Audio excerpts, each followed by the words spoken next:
जय श्री राम दोस्तों, मैं फिर से आपसे स्वागत है martial art live YouTube channel पर। उम्मीद करता हूँ आप लोग सही स्वस्थ होंगे, अच्छे होंगे और अच्छे से प्रैक्टिस कर रहे होंगे। तो दोस्तों हमारा DVPST हो चुका है। आप देख सकते हैं, मैं खेत नहीं दिखा रहा हूँ आप लोगों को।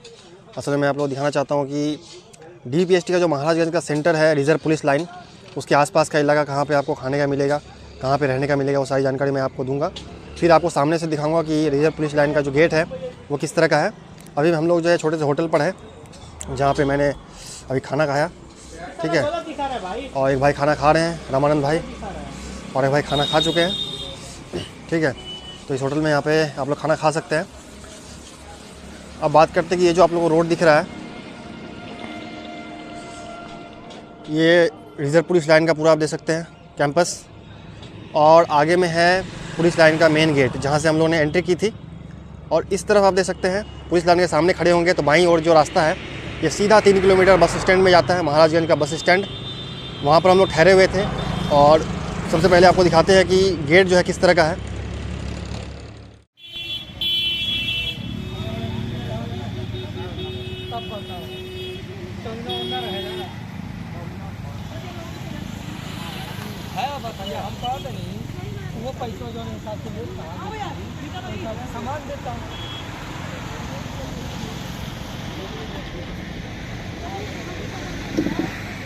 तो दोस्तों गेट आप लोगों ने देख लिया होगा। अब देखते हैं कि इधर जो लेफ्ट वाला रास्ता है ये सीधा बस स्टैंड की ओर जाता है। तो बस स्टैंड के वहाँ पर रहने की बहुत अच्छी व्यवस्था है, फ्री में आप लोग रह सकते हैं। और ये होटल है विजय अग्रहरी होटल, जहाँ पे हम लोगों ने सादा खाना खाया, ठीक है।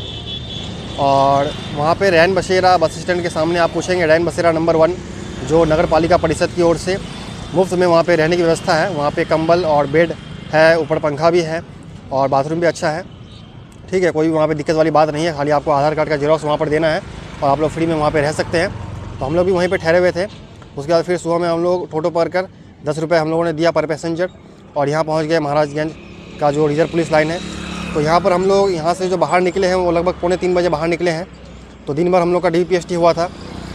और यहाँ पे एक स्कूल भी है जो इससे सटा हुआ है कैंपस के अंदर।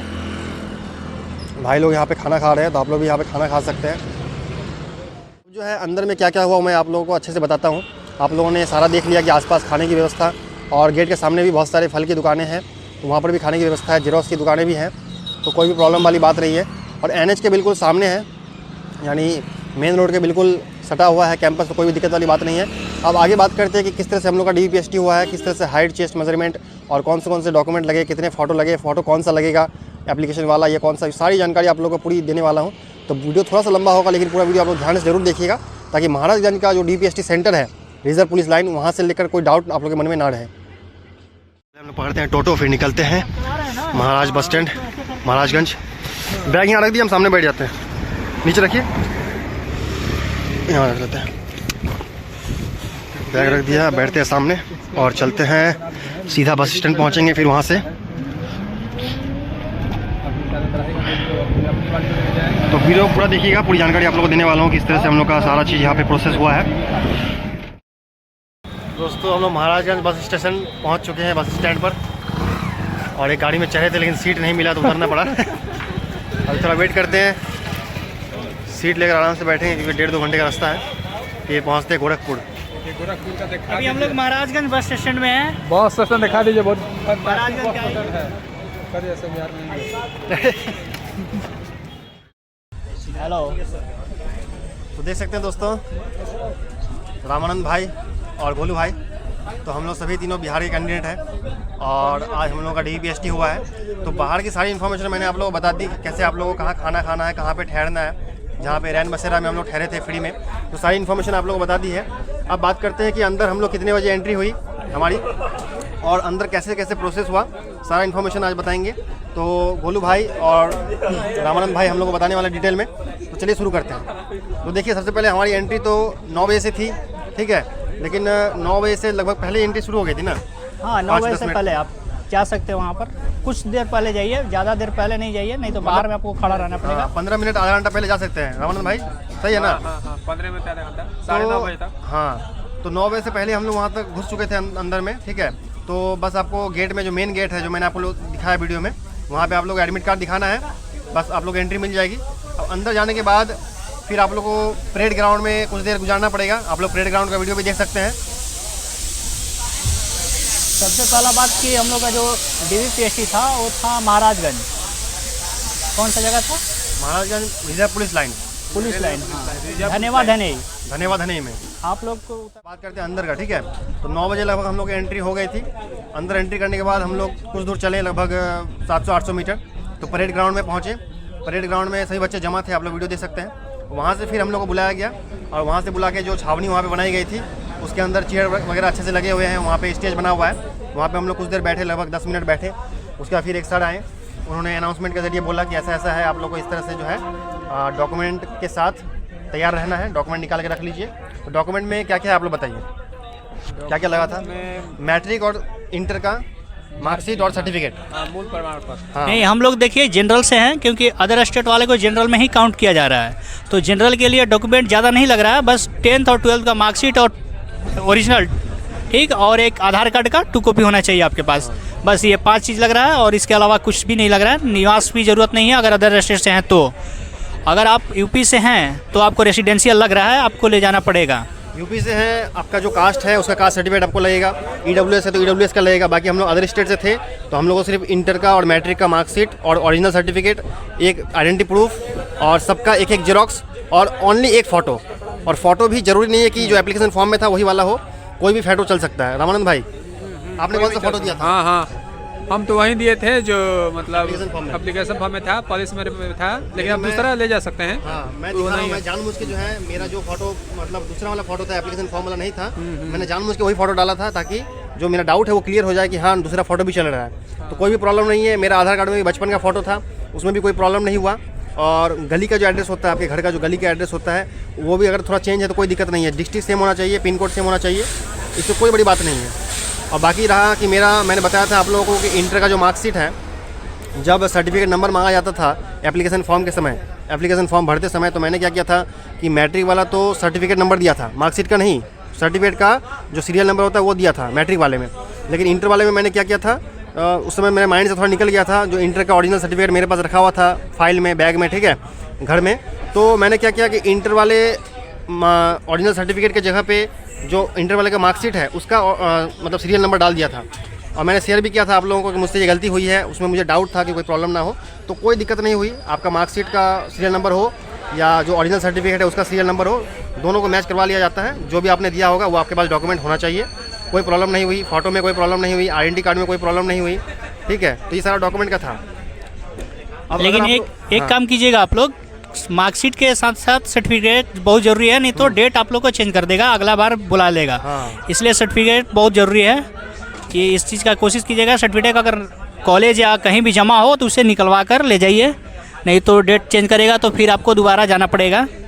बस अगर किसी ने गलती से सर्टिफिकेट वगैरह छोड़ दिया है घर में तो उनको टाइम दिया जा रहा है। खुद सर बुला के हम लोग को बोले थे कि कोई अगर ऐसा है जो ओरिजिनल सर्टिफिकेट नहीं लाया है तो एक एप्लीकेशन वहाँ पे देना है और उसके बाद आपको जो है नेक्स्ट मतलब किसी दिन में समय दिया जाएगा कि इस दिन आप ला सकते हैं, तो और आप उस दिन जो है डॉक्यूमेंट वेरिफिकेशन अपना करवा सकते हैं। तो ठीक है, डॉक्यूमेंट का सारा डाउट आप लोग क्लियर हो गया होगा। अब बात करते हैं कि हम लोग का जो चेस्ट मेजरमेंट है और हाइट मेजरमेंट है किस तरह से हुआ था। मैंने आपको वीडियो में शेयर भी किया था कि हम लोग जहाँ छावनी में बैठे हुए थे, बस RTC का जो वर्चुअल क्लास था उसके ठीक सामने छावनी बनी हुई थी और वहाँ पे हम लोग बैठे हुए थे। वहीं पर हम लोगों ने सर से पूछा कि सर पुशअप मार सकते हैं कि नहीं, तो बोला हाँ पुशअप वगैरह मार सकते हैं। तो आपने वीडियो भी देखा होगा कि हम लोग जम के वहाँ पे पुशअप मारे थे। रामानंद भाई भी पुशअप मार रहे थे और मैं भी पुशअप मार रहा था। हालांकि हम लोग 1-2 घंटे पहले ही पुशअप मार दिए थे और उसके बाद जो है 1-2 घंटे बैठने के बाद फिर हम लोग का नंबर आया। 7-8 लड़कों को बुलाया जाता है डॉक्यूमेंट के साथ, एक एक करके 7-8 लड़कों का ग्रुप बना के, ठीक है। नाम पुकारा जाएगा, वहाँ पे स्पीकर लगे हुए हैं छावनी में, वहाँ से आप लोग को नाम पुकारा जाएगा कि आप लोग अंदर आ जाइए डॉक्यूमेंट के साथ। बस आप लोग को आइडेंटिटी कार्ड, डॉक्यूमेंट, फोटो सब साथ में लेकर चले जाना है। बैग आपका बाहर ही रहेगा और सारा जो प्रोसेस है उसी कमरे के अंदर हो जाएगा। और वहाँ पे 5 टेबल लगे हुए हैं। 5 टेबल में सबसे पहले आपका एडमिट कार्ड वगैरह चेक होता है, बायोमेट्रिक लिया जाता है। फिर दूसरे टेबल में आप लोगों को फाइल दिया जाता है कि उस फाइल में आपका जो आपने जो एप्लीकेशन फॉर्म भरते समय डॉक्यूमेंट्स डाला था वो सारा उसमें अटैच रहता है, ठीक है। मार्कशीट जो आपने 2 मार्कशीट डाला था या मैट्रिक, इंटर और ग्रेजुएशन का भी अगर डाला था, वो तीनों डॉक्यूमेंट आपका वहाँ पे अटैच रहता है। वहाँ फाइल मिल जाएगा आपको दूसरे काउंटर से। फिर तीसरे काउंटर में क्या हुआ था, कौन क्या है तीसरे उसके काउंटर बाद? मतलब फिर से पहले काउंटर में आना है, ठीक है। फाइल लेकर पहले काउंटर में आना है। वहाँ पे फिर उन लोग जो सिग्नेचर वगैरह करते हैं सर लोग, जो आपका एडमिट कार्ड है और फाइल में जो आपका डॉक्यूमेंट अटेस्टेड है, फिर वहाँ से फिर आपको मेजरमेंट होगा। हाँ फिर तीसरे वाले काउंटर पे जाना है। वहाँ पे फिर आपका डॉक्यूमेंट पूरी तरह से चेक किया जाता है। मैडम बैठी हुई हैं और सर भी बैठे हुए हैं वहाँ पे आप लोग का जितना भी मार्कशीट वगैरह है, आइडेंटिटी प्रूफ्स हैं, ओरिजिनल और जेरोक्स सब चेक कर लिया जाता है। ओरिजिनल चेक करके आपके हाथ में दे देते हैं। फिर जो आपका जेरोक्स है एक एक कॉपी, जैसे कि मैट्रिक का, इंटर का, आइडेंटिटी प्रूफ, ये सब जो है आपके हाथ में ओरिजिनल वाला दे दिया जाता है। और जो फोटो कॉपी है वो आपके फिर फाइल में डाल दिया जाता है। और फिर नेक्स्ट जो चौथा टेबल है वहाँ पे भेजा जाता है। चौथा टेबल में फिर आप लोग का PST होगा। आप लोग के कपड़े उतारे जाएंगे, ठीक है, ऊपर का जितना भी कपड़ा है सब आप लोग उतार दिया जाएगा। फिर वहाँ पे आप लोगों को जो है हाइट और चेस्ट लिया जाएगा। और हाइट और चेस्ट का आप लोग देख सकते हैं, ये वाला स्केल जो है इस्तेमाल किया जाए, जो बहुत ही लंबा चौड़ा स्केल है और पूरा लोहा का बना हुआ है। तो बहुत सारे सेंटर में आप लोगों ने देखा होगा, जैसे GD के सेंटर में भी हम लोग देखते हैं कि प्लास्टिक वाला स्केल होता है कि नहीं। और उसमें क्या है कि गड़बड़ होने का चांस बहुत ज़्यादा रहता है। जैसे कि 2022 का मैंने एक्सपीरियंस शेयर किया था कि 2 सेंटीमीटर की गड़बड़ी थी स्केल में। लेकिन यहाँ पर मेरा जो हाइट है 170 से थोड़ा ज़्यादा ही है, लेकिन मैं 170 ही मानता हूँ, ठीक है। लेकिन यहाँ पर जो मेरा हाइट आया है वह 169.7 आया है, यानी 0.3 सेंटीमीटर कम आया है। तो बशर्ते 168 ही चाहिए, तो हम पास हो चुके हैं, उसमें कोई भी दिक्कत वाली बात नहीं है। लेकिन जब चेस्ट मेजरमेंट का बारी आया है तो सब हमको देख के हंस रहे थे जब मैंने कपड़े उतारे अपर बॉडी का। तो अभी चेस्ट का मतलब मेरा जो है थोड़ा चेस्ट बहुत कम भी है। तो वो लोग देख के हंस रहे थे, बोला ये तो फंसेगा लग रहा है, ठीक है, ऐसा बोल रहे थे हमको। क्योंकि इनको लग रहा था कि फिर जब उन्होंने चेस्ट लिया नॉर्मली मेरा, तो मैं थोड़ा टाइट करके रखा था ताकि ज़्यादा चापे भी तो मसल जो है ज़्यादा प्रेस ना हो और मेजरमेंट जो है ठीक ठाक आ जाए। तो उनको लग रहा था कि अगर ज़्यादा तुम फुला रहे हो तो फिर एक्सपेंड करने में दिक्कत होगा। तो जो भी हो, फिर मेरा नॉर्मली चेस्ट एक्सपेंशन लिया गया तो 80 सेंटीमीटर आया, ठीक है, बार बार लिया गया तो 80 ही आया मेरा। फिर मैंने एक्सपेंड किया तो 7 सेंटीमीटर एक्सपेंड होने के बाद 87 सेंटीमीटर मेरा चेस्ट में आया। आप लोग डॉक्यूमेंट देख सकते हैं स्क्रीन पर। तो इस तरह से मेरा चेस्ट का रहा। अब आप लोग बताइए कि आप लोग का हाइट और चेस्ट का क्या मतलब एक्सपीरियंस रहा। सबका वैसे ही था जैसे मतलब हो रहा था। वहाँ के जो स्टाफ थे, जो भी मतलब ऑफिसर थे, बड़ा मतलब कोऑपरेटिव थे, कोई दिक्कत प्रॉब्लम नहीं है। अगर 1-2 सेंटीमीटर चेस्ट में आपका कम बेसी हो रहा है तो कोई प्रॉब्लम नहीं है। बस एक्सपेंड करने का सोचिए कि 5 सेंटीमीटर हो जाना चाहिए। अगर 1-2 सेंटीमीटर कम है तो चल जा रहा है, लेकिन एक्सपेंशन आपका 5 सेंटीमीटर नेसेसरी है। आप कोशिश कीजिए कि आपका हो जाए। अगर नहीं हो रहा है तो ऐसे 5 सेंटीमीटर बहुत ही नॉर्मली हो जा रहा है, किसी का भी हो जाता है, बाकी सब कोई दिक्कत नहीं है। रामानंद भाई, आपको जो कहना चाहेंगे हाँ, चेस्ट ये और है हाइट कि के बारे में? चेस्ट के कोशिश कर रहे हैं लोग कि चेस्ट में लोग ना छते, क्योंकि बार बार उन लोग को जिसका नहीं फूल रहा है उसको कई बार कोशिश कर रहे हैं, बार बार बोल रहे हैं, करने के लिए मौका भी दे रहे हैं। चेस्ट में एवं बहुत लोग नहीं छत रहे हैं। बहुत रेयर केस में जो बहुत दुबले पतले होंगे वहीं छत सकते हैं। लेकिन हम लोग को वहाँ तो लगभग एक ही लड़का छता है चेस्ट में जो बहुत ज़्यादा पतला था। बाकी लगभग वहाँ पर अच्छे हैं, वहाँ बातचीत भी अच्छे करते हैं। यदि आपका लंबाई पॉइंटों में 0.2 या 0.3 सेंटीमीटर कम भी है तो लोग पूरा कर दे रहे हैं। लंबाई का कोई इशू नहीं है। हाइट था जिसका 168 सेंटीमीटर हाइट हाँ, था, हाँ, उसको हाँ। डाउट भी था पहले से ही। और रैन बसेरा में हम लोग के साथ ही रूम में वो ठहरा हुआ था, हाँ, ठीक है। तो आखिरकार उनको जो है छाड़ दिया गया। उसका 167.5 मापा गया, 168 उसका पूरा नहीं, तो उसको छाड़ दिया गया। अब बात करते हैं कि टोटल कितने प्रेजेंट थे आज 75 में से? आज लगभग 63 आज लगभग टोटल नंबर ऑफ कैंडिडेट 75 था, जिसमें से 20 एब्सेंट थे और लगभग 2 लोग आउट हुए हैं, 2 या 3 लोग आउट हुए हैं। नहीं, सर बोल रहे थे कि 13 एब्सेंट है। नहीं, हम जब लास्ट में हम निकले हैं तो उस समय सब टोटल डाटा निकाल रहा था। 20 लोग एब्सेंट थे और 20 मतलब लोग absent 75, थे। और हाँ, कितने जो है फेल हुए थे? 2 या 3 लोग 3 से यहीं, ज़्यादा ही हुए, हाँ। क्योंकि हम लोग से पहले ही बोले थे कि 3 फेल हो गए हैं। उसमें से एक भाई हम लोग के थे जिनका हाइट में हुआ था, और 2 भाई थे जिनका चेस्ट में हुआ था, ठीक है। और जिनको चेस्ट में छाटा गया उनका 3 सेंटीमीटर भी फुल नहीं रहा था, और इसी कारण से उनका छाटा गया। अब मैं सबसे इंपॉर्टेंट बात आप लोग को बताता हूँ कि चेस्ट आप लोग जब फुलाते हैं तो आप लोग को शोल्डर उठाना नहीं है, क्योंकि अगर आप लोग शोल्डर अप कर लेंगे तो आपका मसल ऊपर चला जाता है सारा, तो चेस्ट वाला जो पोर्शन है वो सिकुड़ जाता है। आप लोग को शोल्डर डाउन रखना है, ठीक है। चेस्ट अप तो करना है, फुलाना है, सांस पूरा ब्रीद इन कर लेना है, मतलब पूरा सांस अंदर भर लेना है, लेकिन शोल्डर डाउन रखेंगे तो शोल्डर का जो मसल्स है, जो अपर बैक का मसल्स है, वो भी आपका जो है डाउन रहेगा, और चेस्ट मेजरमेंट का जो फीता है उसके अंदर में आएगा। अगर आप मसल ऊपर खींच लेंगे और पीछे की तरफ सिकुड़ लेंगे तो फिर आपका चेस्ट कम जाता है। पीछे की तरफ सिकुड़ना नहीं है, शोल्डर को आपको बाहर की तरफ फैलाना है, ताकि आपका जो पीछे का जो मसल है, बैक मसल, वो एक्सपेंड होना चाहिए। और बड़ी बात है कि मतलब अगर आपका एक्सपेंशन नहीं हो रहा है तो आप कोशिश कीजिए कि 10-15 जो भी आपके पास समय है उसमें पुशअप लगाइए ज़्यादा से ज़्यादा, क्योंकि उससे बहुत मतलब इफेक्ट पड़ता है। और कोई बड़ी बात नहीं है, वहाँ का स्टाफ बहुत ही कोऑपरेटिव है, कोई टेंशन लेने वाली बात नहीं है। आपको 1 बार 2 बार जब कहिएगा, जितना बार में आप सेटिस्फेक्शन होइएगा उतना बार आपका मतलब मेजरमेंट करेगा लोग। लेकिन फुलाने का आप लोग प्रैक्टिस कर लीजिएगा। प्रैक्टिस कीजिए, और जो मैंने तरीका बताया उसको ध्यान में रखिएगा। आप लोग शोल्डर ज़्यादा उठाइएगा नहीं, और बैक का मसल को सिकुड़ना नहीं है, पीछे की तरफ नहीं खींचना है। पीछे खींचेंगे तो बैक मसल सिकुड़ जाता है। बैक मसल को फैलाएंगे तो आपका जो वाइडनेस है, मतलब वाइड जो आएगा बैक, वो ज़्यादा आएगा, ठीक है। अब बात करते हैं कि खाने में अंदर खाने के लिए कोई व्यवस्था नहीं है। सर लोगों का अपना कैंटीन का अंदर व्यवस्था है, मतलब उन लोगों का अलग से मतलब मंगाया जाता है। तो अंदर कैंडिडेट के लिए खाने की कोई व्यवस्था नहीं है। आप लोग जो है खाने का अपना व्यवस्था कर सकते हैं। और रामानंद भाई जो है केले लेके गए थे 1 दर्जन, उसमें से 4 केले मैंने भी खाए हैं तो बहुत बहुत धन्यवाद। तो आप लोग केला वगैरह जो खाना चाहते हैं, ठीक है, अंदर ले जा सकते हैं, कोई भी प्रॉब्लम वाली बात नहीं है। और बाहर से आप लोग गेट के बाहर जो मैंने दिखाया आप लोगों को, वहाँ पे सारा आप लोगों को मिल जाएगा। तो ये हम लोग का पूरा एक्सपीरियंस था। और बात करते हैं कि एंट्री तो हम लोग 9 बजे कर चुके थे, 9 बजे से पहले ही थोड़ी एंट्री कर चुके थे। लेकिन जो लास्ट आज DVPST हुआ था वो लगभग 3 बजे तक हुआ था।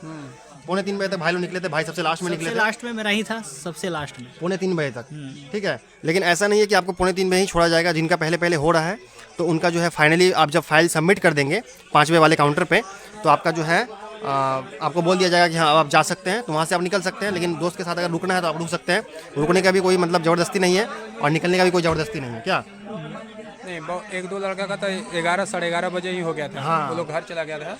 आपको फार्म में ही लिख दिया जाएगा वहीं पर कि आप फिट हो चुके हैं। उसके लिए अलग से पोस्टर नहीं निकल रहा है। उसका आप स्क्रीन पे देख सकते हैं, मैंने अपना फोटो खींच लिया था कि जब फिट होते हैं तो वहाँ पे क्या लिखा जाता है, ठीक है। तो इस तरह से पूरी जानकारी रही। उम्मीद करते हैं कि सारी जानकारी हम लोगों ने प्रोवाइड कर दी है ना। तो कोई आप लोग डाउट में मत रहे। महाराजगंज धन्यवाद धनई रिजर्व पुलिस लाइन में जिसका भी DVPST है, आप लोग बेहिचक आए। 3 फरवरी तक आप लोग का DVPST चलने वाला है।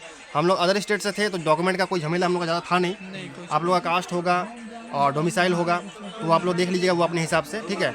और DVPST का चेक लिस्ट में जो डॉक्यूमेंट्स दिया गया है वो डॉक्यूमेंट ही चलेगा। फ़ोटो लेकर आप लोगों को टेंशन नहीं लेना कि भाई मेरे पास एप्लीकेशन वाला फ़ोटो नहीं है, कोई न्यू फ़ोटो है या कोई 1 साल पुराना फ़ोटो है, सब चलेगा।